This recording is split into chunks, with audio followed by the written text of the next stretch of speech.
The message arrived on a Tuesday morning, crackling through the quantum communication arrays that ringed Earth's orbital defense platforms.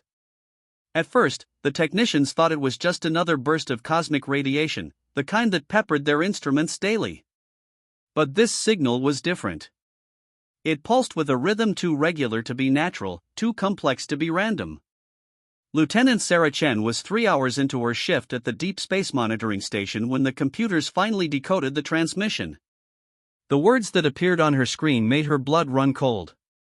Emergency broadcast to all civilizations. This is Colony Vessel Harmony's dream of the Gentle Folk Confederation. We are under attack by the Void Devourers. Our shields are failing. 37 million souls aboard. Any species capable of faster-than-light travel, please respond. We have children. Coordinates attached. Time remaining, 4 Earth hours. Sarah's hands trembled as she forwarded the message up the chain of command. Within minutes, it had reached the highest levels of the Terran Defense Council. Within an hour, emergency sessions were being called across every major government on Earth. The problem was simple: humanity had never encountered aliens before. The solution was even simpler, though far more complicated to execute. Admiral Marcus Rivera stood at the head of the largest war table Earth had ever seen. Representatives from every major military power sat around the holographic display showing the coordinates from the alien distress call. The location was 17 light-years away, deep in what humans had designated as the Kepler 442 system. "Let me make sure I understand this correctly," said General Lu Wei, commander of the Pacific Defense Fleet. "We've received a distress call from aliens. They're being attacked by other aliens. And they want us to help them." "That's correct, General," Admiral Rivera replied. "Our xenobiologists have been analyzing the transmission. The Gentle Folk Confederation appears to be exactly what their name suggests, a peaceful alliance of species focused on exploration and colonization. The Void Devourers, on the other hand." He paused, pulling up additional data on the holographic display. "The Void Devourers are something else entirely. From what we can decipher from the Gentle Folks databases, they're a nomadic species that consumes entire star systems. They strip mine planets, harvest all organic matter, and leave nothing but empty space behind. They've been working their way through this section of the galaxy for the past 2,000 years. President Elena Vasquez of the Earth Federation leaned forward. "What's our response time if we mobilize everything? With our fastest FTL drives? 3 hours and 47 minutes. We'd be cutting it close, but we could make it." "And what exactly are we talking about mobilizing?" asked Prime Minister James Thornton of the Northern Alliance. Admiral Rivera's expression grew grim. "Everything. Every ship, every weapon, every piece of technology we've developed in the past century." The Gentle Folks message included tactical data on the Void Devourers. "Their ships are massive, some over 50 kilometers long. Their weapons can crack planets. Their defensive systems can absorb the energy output of entire stars." The room fell silent. The weight of the moment pressed down on everyone present. "Sir," interrupted Captain Rodriguez, "Admiral Rivera's aide-de-camp, we're receiving additional transmissions from the Gentle Folk. They're broadcasting their history, their culture, their art. Everything they are." "Why would they do that?" asked President Vasquez. "Because they think they're about to die," Admiral Rivera said quietly. "They want some record of their existence to survive." The silence stretched longer this time. Finally, General Lu Wei spoke up. "What are our odds of success?" "Honestly? Less than 10%. The Void Devourers have been conquering civilizations for millennia. They're experienced, ruthless, and technologically advanced. We're humanity. We've barely been in space for a century. But we have one advantage," added Dr. Sarah Kim, head of the Xenological Research Division. "We're what the galaxy calls Deathworlders." "Explain," said President Vasquez. "Earth is classified as a Category 12 Death World. That means our planet is incredibly hostile to life. The gravity is crushing, the atmosphere is toxic to most species, the weather is violent and unpredictable, and the native lifeforms are extraordinarily aggressive. Most civilizations in the galaxy evolved on garden worlds, perfect conditions, no predators, abundant resources. We evolved in hell. She brought up a comparison chart on the holographic display. The average member of the Gentle Folk Confederation can barely survive in 1/3 Earth gravity. They've never experienced predation, never had to fight for resources, never had to develop the kind of aggression and tactical thinking that comes from evolving on a world that's actively trying to kill you. And the Void Devourers? They're different. They're conquerors, but they're also nomads. They've never had to defend a home, never had to fight for survival the way we have. They're good at overwhelming civilizations through superior technology and numbers, but they've never faced a species that fights back the way humans do. Admiral Rivera nodded slowly. So we're talking about David versus Goliath, but David has bigger rocks and knows how to use them. Something like that, yes. The debate continued for another hour, but the conclusion was inevitable. Humanity had spent the last century preparing for the possibility of hostile alien contact. They had built weapons that could glass planets, ships that could travel faster than light, and defensive systems that could protect entire star systems. More importantly, they had built them with the assumption that they would eventually have to fight something bigger, stronger, and more advanced than themselves. The Void Devourers were about to find out why the galaxy feared Deathworlders. The mobilization was unlike anything in human history. Every ship in the Terran defense fleet was called into action. The massive dreadnoughts that had been built to fight theoretical alien invasions were pulled from their berths and loaded with enough firepower to level continents. The sleek destroyers and cruisers that patrolled the outer system were refitted with experimental weapons that had never been tested in actual combat. But it wasn't just the military ships. The emergency protocols activated every vessel capable of FTL travel. Merchant ships were hastily converted into support vessels. Private yachts were pressed into service as scout ships.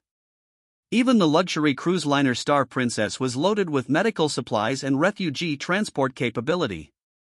The fleet that assembled at the edge of the solar system was a sight to behold. Over 3,000 ships of every size and configuration, from massive battleships bristling with weapons to tiny fighters that could barely hold a single pilot. It was chaotic, unorganized, and completely insane.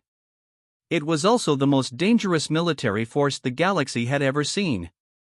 Admiral Rivera stood on the bridge of the TDF Retribution, humanity's newest and most powerful dreadnought. The ship was 5 kilometers long, armed with weapons that could reduce asteroids to dust, and powered by engines that could push it to speeds approaching the theoretical limits of FTL travel. "Fleet status report," he ordered. "All ships report ready, Admiral," replied Commander Sarah Chen, who had been promoted and transferred to the flagship after her discovery of the alien transmission. "We have 3,247 vessels ready for jump. Mix of military and civilian craft, all loaded for extended combat operations. Time to target? 3 hours, 38 minutes at maximum FTL velocity. And the Gentle Folk? Still transmitting. They're down to their last defensive grid. The Void Devourers are preparing for what they call the final consumption."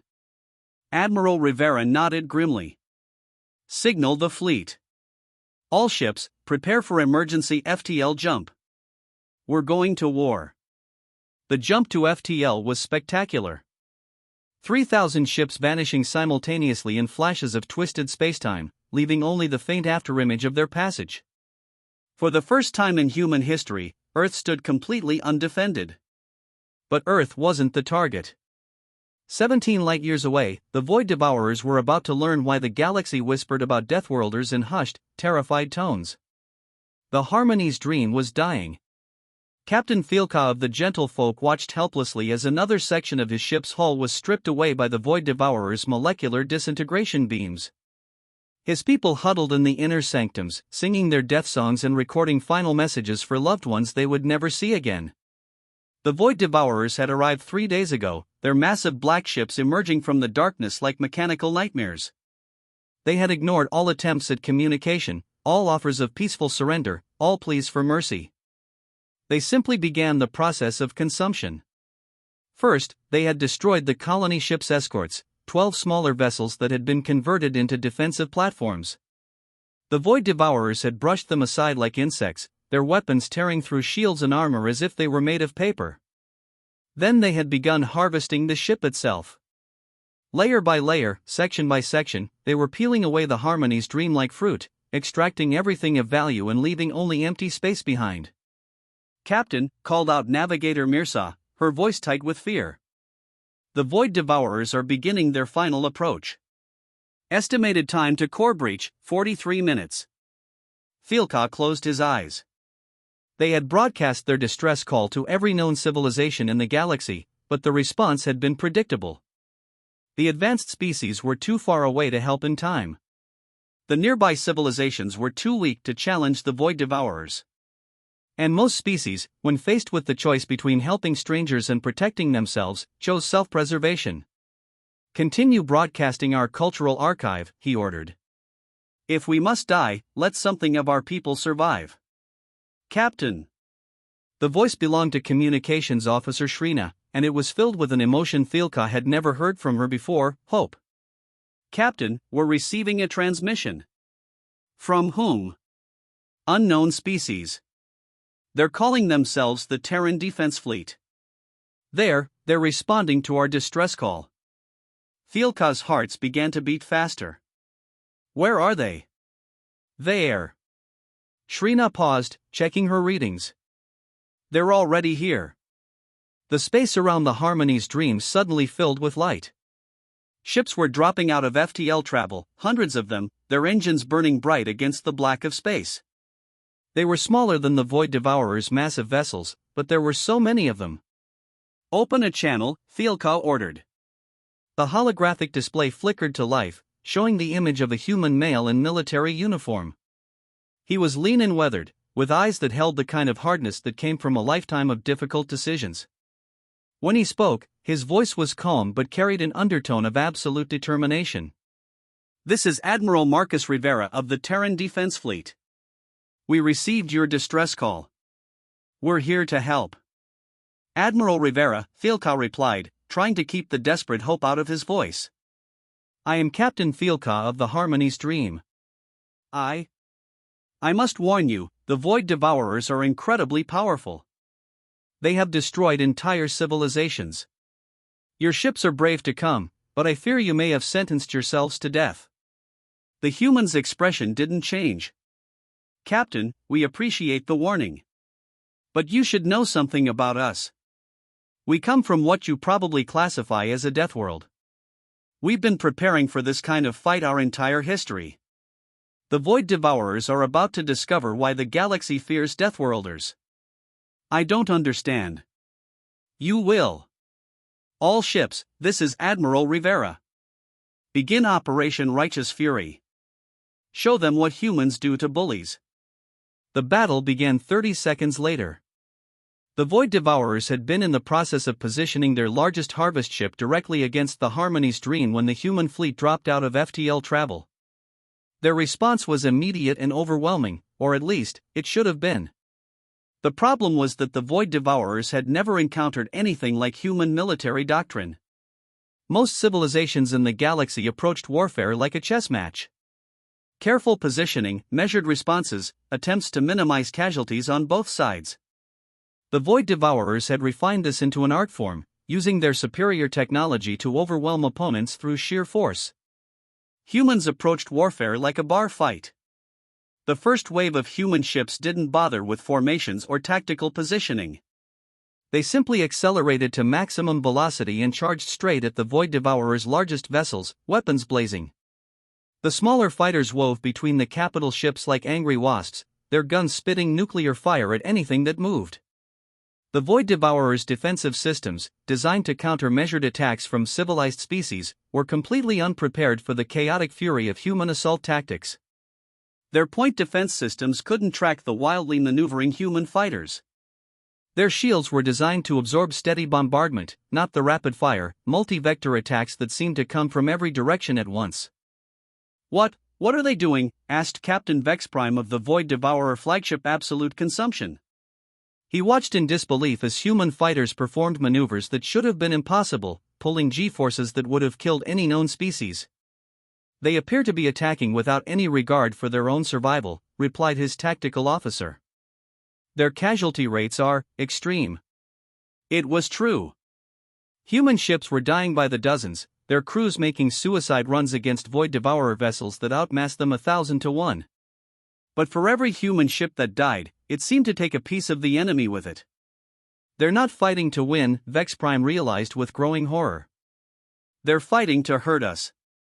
The TDF Retribution led the charge against the largest Void Devourer vessel, a massive construct called the World Eater. Admiral Rivera stood on his bridge, watching the tactical display as his fleet swarmed around the enemy like antibodies attacking a virus. Damage report, he ordered. We've lost 237 ships, Commander Chen reported. But we've disabled 4 of their mid-size vessels and damaged their flagship's primary weapon systems. Acceptable losses. Continue the attack. Sir, we're receiving a transmission from the Void Devourers.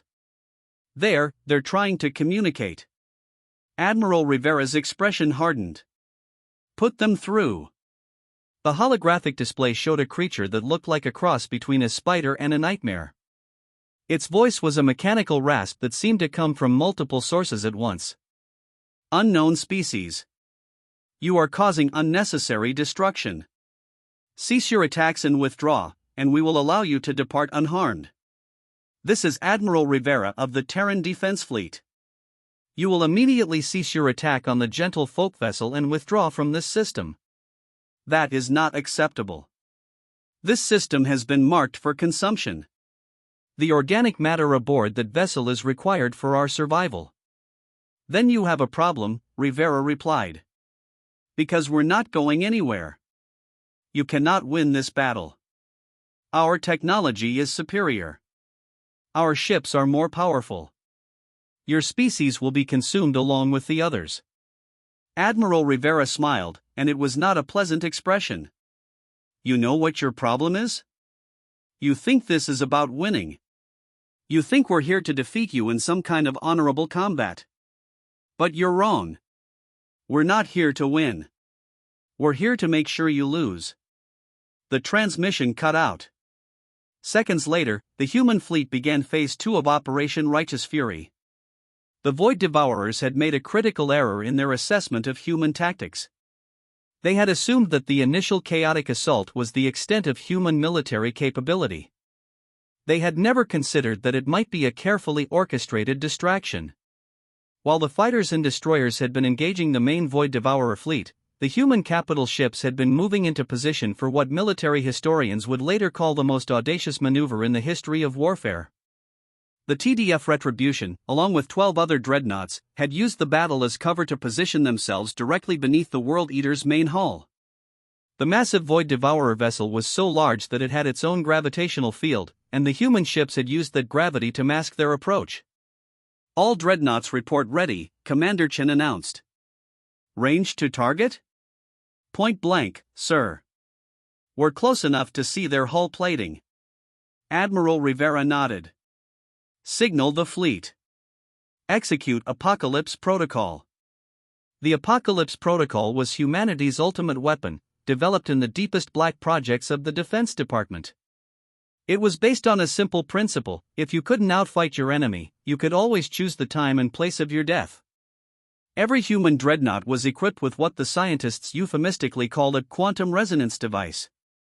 In simpler terms, it was a bomb that could destabilize the fundamental forces that held matter together.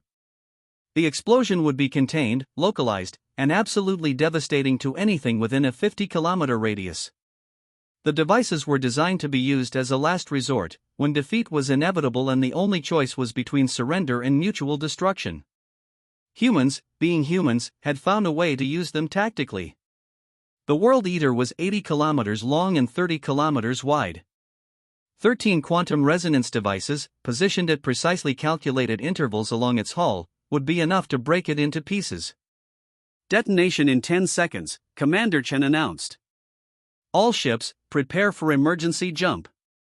Admiral, called out Communications Officer Park, were receiving a transmission from Captain Thielka of the Harmony Stream. He's asking what we're doing. Admiral Rivera keyed his own transmission. "Captain, we're doing what humans do best. We're fighting dirty. Tell your people to hold on. 5 seconds to detonation. Admiral, the Void Devourers are detecting our weapons. They're trying to target us. Too late. 3 seconds. Sir, half the fleet is requesting permission to withdraw to minimum safe distance. Denied. All ships hold position. 1 second. The explosion was visible from 3 star systems away. 13 simultaneous detonations along the World Eater's hull created a chain reaction that tore the massive vessel apart from the inside out. The blast wave vaporized 6 human dreadnoughts instantly, but the remaining 7 ships had positioned themselves to use the World Eater's own mass as a shield. The flagship of the Void Devourers, the most powerful vessel in their fleet, the ship that had consumed the populations of a dozen worlds, died in a ball of nuclear fire that briefly outshone the system's star. The shockwave sent every other ship in the battle tumbling through space. The Void Devourers' carefully maintained formation dissolved into chaos. Their smaller vessels, dependent on the World Eater's tactical coordination, found themselves isolated and confused. The human fleet, trained for exactly this kind of confused melee, pressed their advantage. Captain Vex Prime of the Absolute Consumption watched in horror as his entire fleet structure collapsed. The World Eater's destruction had been more than just a military loss, it had been a psychological blow that his people weren't equipped to handle. The Void Devourers had conquered dozens of civilizations, but they had never faced an enemy that was willing to sacrifice their own ships to destroy the enemy. They had never encountered a species that treated mutual destruction as a viable tactical option. "Status report," he ordered, his voice tight with something the Void Devourers had never experienced before: fear. "We have lost the World Eater and 7 support vessels. The remaining fleet is in disarray. The humans they're still attacking." It was true. Despite losing hundreds of ships, despite suffering casualties that would have caused any sane species to withdraw, the human fleet was still fighting. If anything, the destruction of their own dreadnoughts seemed to have made them more aggressive. "They're not stopping," Vex Prime said in disbelief. "They're not even slowing down. Should we attempt to withdraw?" "Withdraw? We are the Void Devourers. We have consumed civilizations. We do not retreat from primitives." But even as he said it, Vex Prime knew something had changed. The humans weren't fighting like primitives. They were fighting like something far more dangerous, a species that had learned to survive by being more vicious than anything else in their environment. The battle continued for another 4 hours. It was brutal, chaotic, and unlike anything the galaxy had ever seen. The Void Devourers, despite their technological advantages, found themselves on the defensive for the first time in their recorded history. The human fleet seemed to regenerate itself through sheer bloody-mindedness. When their fighters were destroyed, civilian vessels pressed into service as fighters. When their capital ships were damaged, they rammed enemy vessels and detonated their reactors. When their weapons ran out of ammunition, they used their ships as weapons. But the most terrifying thing, from the Void Devourer's perspective, was that the humans seemed to be learning and adapting in real time. Every tactic the Void Devourers used was quickly countered. Every weapon they deployed was met with an improvised defense. The human fleet was like a living organism that evolved to counter every threat. The climax came when the TDF Retribution, now Admiral Rivera's last remaining dreadnought, found itself facing the Absolute Consumption in single combat. The 2 flagships circled each other like ancient battleships, trading volleys of fire that lit up the space around them. "Hull integrity at 40%, Commander Chen reported. Weapons systems are failing.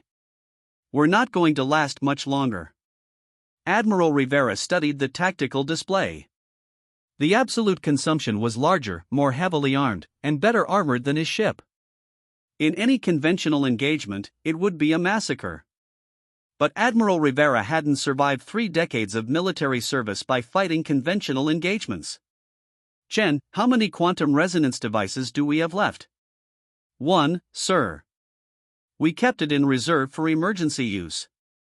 "How long would it take to recalibrate it for external detonation?" "Sir, if we detonate it externally, we won't survive the blast." I didn't ask about survival odds. I asked about recalibration time. Commander Chen's face went pale. 2 minutes, sir. Do it. Admiral, there has to be another way. We can withdraw, regroup, try a different approach. No, Admiral Rivera said firmly. We came here to save the gentle folk. We came here to stop the Void Devourers. We don't leave until the job is done. The next 2 minutes were the longest of Admiral Rivera's life. The absolute consumption continued its bombardment, each hit bringing the retribution closer to total destruction. The human ship's defenses failed one by one, its weapons went offline, its engines flickered and died. But the quantum resonance device was nearly ready. Recalibration complete, Commander Chen announced. Device is ready for external detonation. Range to target? 15 kilometers. Well within the blast radius. Admiral Rivera opened a channel to the entire fleet. This is Admiral Rivera to all ships. It has been an honor serving with you. Take care of each other. Earth expects that every man will do his duty. He keyed the detonation sequence. The explosion was smaller than the one that had destroyed the World Eater, but it was more than enough to vaporize both the retribution and the absolute consumption. The blast wave swept across the battlefield, marking the end of the engagement. When the light faded, the Void Devourers were in full retreat. Their fleet structure had been shattered, their leadership was dead, and their confidence was broken. The species that had terrorized the galaxy for 2 millennia had been stopped by a collection of primitive Deathworlders who refused to stay dead. Captain Thielka of the Harmony's Dream watched the human fleet regroup around his damaged vessel. They had lost over half their ships, but they had won. The Void Devourers were gone, driven off by a species that most of the galaxy had never heard of. Open a channel to the human fleet, he ordered. The holographic display showed Commander Chen, now in command of the surviving human forces. She looked exhausted, her uniform torn and stained with smoke, but her eyes held the same determination that had driven Admiral Rivera. Commander Chen, Thielka said, I don't know how to thank you. You saved not just our ship, but our entire species. The Void Devourers would have consumed us all. That's what we do, Captain. We protect people who can't protect themselves. But at such a cost. So many of your people died. Commander Chen's expression grew hard. Admiral Rivera knew the risks when he ordered the attack. We all did. But we also knew that if we didn't stop the Void Devourers here, they would just keep consuming civilizations until someone finally did stop them. Better to end it now. I need to ask, why did you come? You didn't know us. You had no obligation to help. Why risk so much for strangers? Commander Chen was quiet for a long moment. When she spoke, her voice was soft but carried the weight of absolute conviction. Because that's what humans do. We help people who need help. We fight bullies who pick on the weak. We stand up for those who can't stand up for themselves. It's not about obligation or politics or strategic advantage. It's about doing what's right.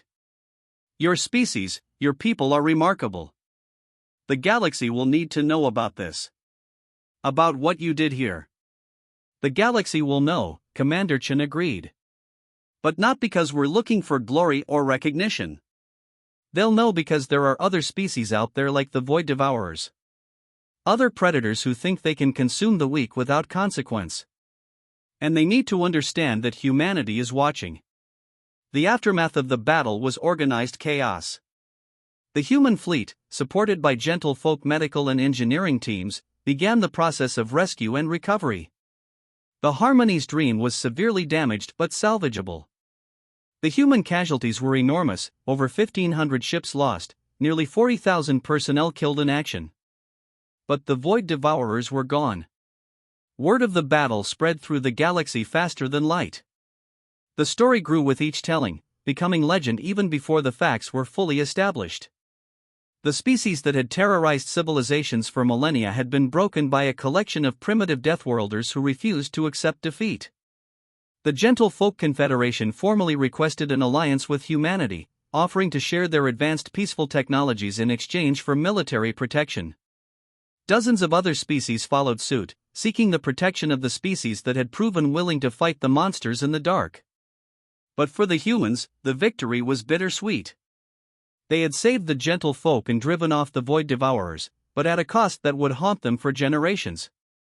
40,000 of their people had died in a battle that lasted less than a day. Commander Chen stood on the bridge of the damaged TDF Retribution, watching as the last of the rescue operations concluded. The ship's quantum resonance device had been replaced with a memorial wall, bearing the names of every human who had died in the battle.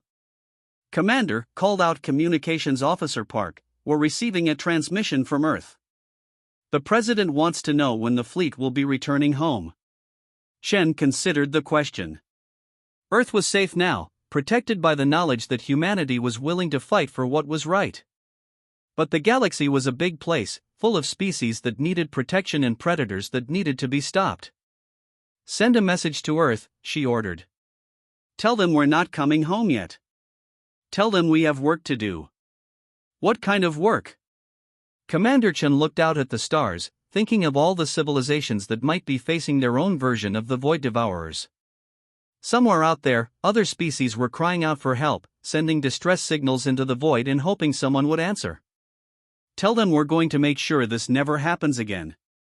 We're going to find every species like the void devourers and give them the same choice we gave these ones: leave the innocent alone, or face the consequences. And if they choose to fight? Commander Chen's expression hardened, showing the same determination that had driven Admiral Rivera to sacrifice his ship and his life for strangers he'd never met. Then they'll learn why the galaxy fears Deathworlders. The human fleet stayed in the Kepler 442 system for another 3 months, helping the gentle folk repair their ship and establishing a permanent defense station.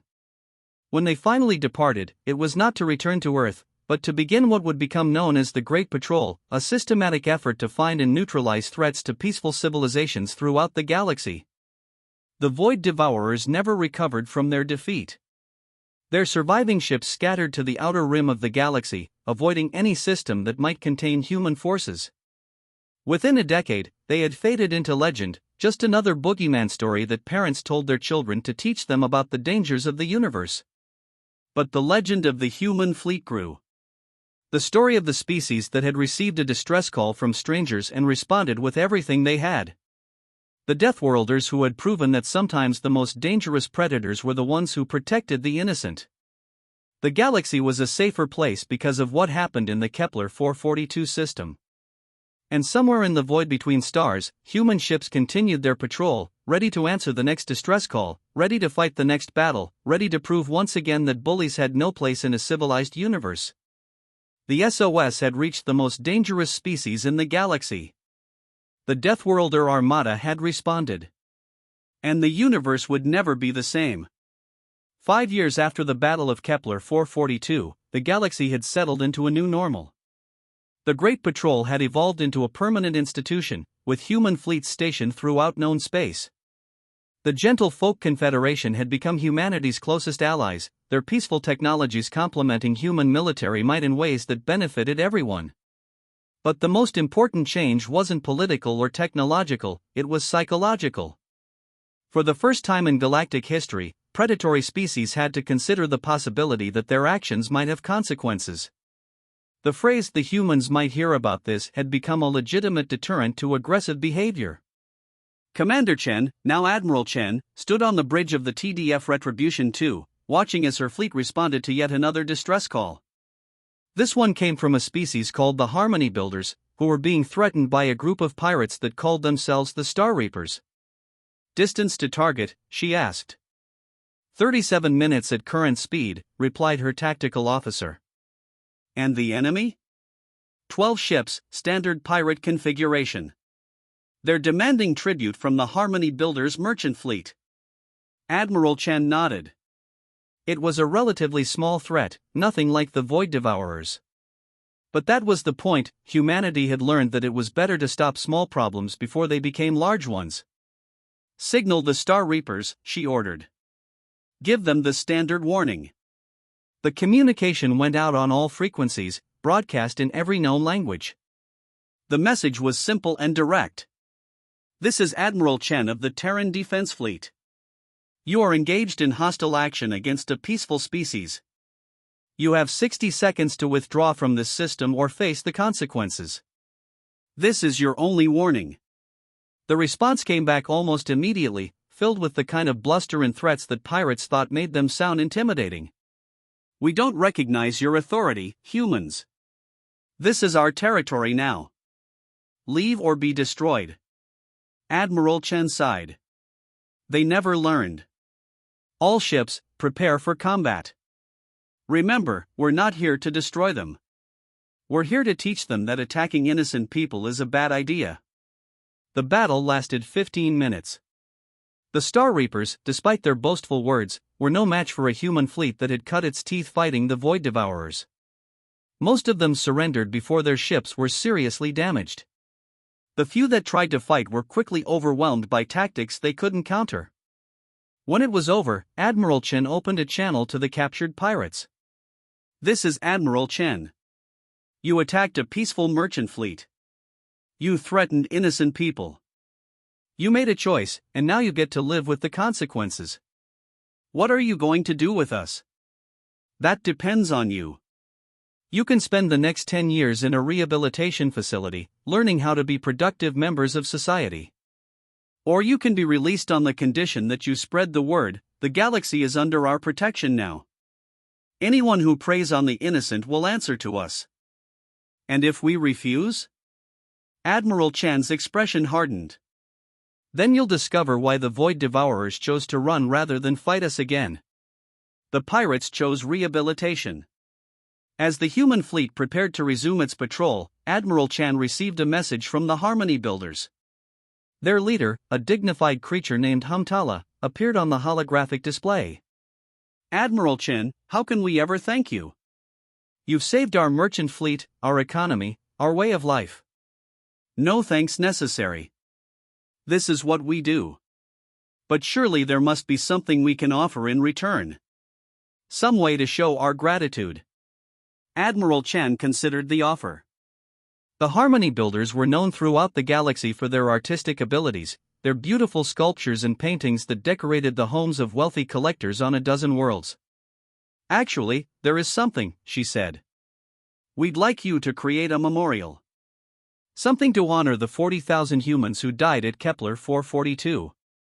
Something to remind the galaxy that freedom isn't free. It would be our honor. 3 months later, the memorial was completed. It stood in the central square of New Geneva, Earth's capital, a towering sculpture of crystallized starlight that seemed to glow with its own inner fire. The names of every human who had died in the battle were inscribed in the base, along with a simple message. They heard the call. They answered. They gave everything so that others might live. This is what humanity does. The memorial became a pilgrimage site for species from across the galaxy. Beings who had never met a human, who had only heard stories of the Deathworlders who protected the innocent, came to pay their respects to those who would die for strangers.